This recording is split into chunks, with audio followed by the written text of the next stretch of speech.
মাননীয় সদস্যবৃন্দ, দিনের কার্যসূচি অনুযায়ী এখন প্রশ্নকাল শুরু হচ্ছে। স্পিকার হাফিজউদ্দিন আহমদের সভাপতিত্বে বিকাল ৩:০৫ ত্রয়োদশ জাতীয় সংসদের প্রথম অধিবেশনের ১৯তম বৈঠক শুরু হয়। অধিবেশনের শুরুতেই তারকা চিহ্নিত প্রশ্নোত্তর পর্বে অংশ নেন প্রধানমন্ত্রী তারেক রহমান। এ সময় সংসদ সদস্যদের প্রশ্নের জবাব দেন প্রধানমন্ত্রী। মাননীয় সংসদ সদস্য, কৃষি উৎপাদন বৃদ্ধি, কৃষিপণ্য বহুমুখীকরণ এবং জলবায়ু পরিবর্তনের প্রভাব মোকাবেলায় স্মার্ট কৃষি কার্যক্রম বাস্তবায়নে মহাপরিকল্পনা গ্রহণ করেছে বলে জানান প্রধানমন্ত্রী তারেক রহমান। কৃষি গবেষণা উদ্ভাবনে সরকার ব্যাপক গুরুত্ব দিচ্ছে। মাননীয় স্পিকার, জলবায়ু পরিবর্তনের প্রভাব মোকাবেলায় ক্লাইমেট স্মার্ট কৃষি বাস্তবায়ন করার পরিকল্পনা রয়েছে বর্তমান সরকারের। সরকার আগামী ৫ বছরে ২০,০০০ কিলোমিটার খাল খনন করবে বলেও জানান তিনি। আধুনিক সেচ ব্যবস্থা সম্প্রসারণের পরিকল্পনা নিয়েছে।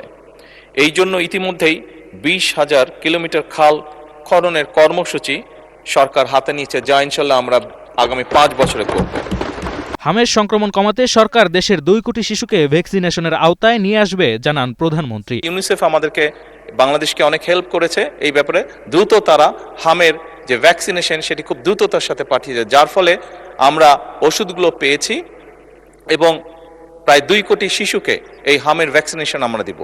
প্রধানমন্ত্রীর প্রশ্নোত্তর পর্ব শেষে দিনের কার্যসূচি অনুযায়ী জরুরি জনগুরুত্বপূর্ণ বিষয়ে অন্যান্য মন্ত্রীর জন্য তারকা চিহ্নিত প্রশ্নোত্তর শুরু হয়। সরাসরি প্রশ্ন করেন।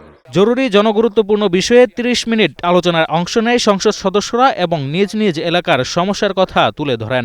সেই জায়গাগুলি জরুরি সঞ্জিত হাসনাত, গ্রিন নিউজ, ঢাকা। বাঁধ নির্মাণের প্রয়োজনীয় ব্যবস্থা গ্রহণ করা।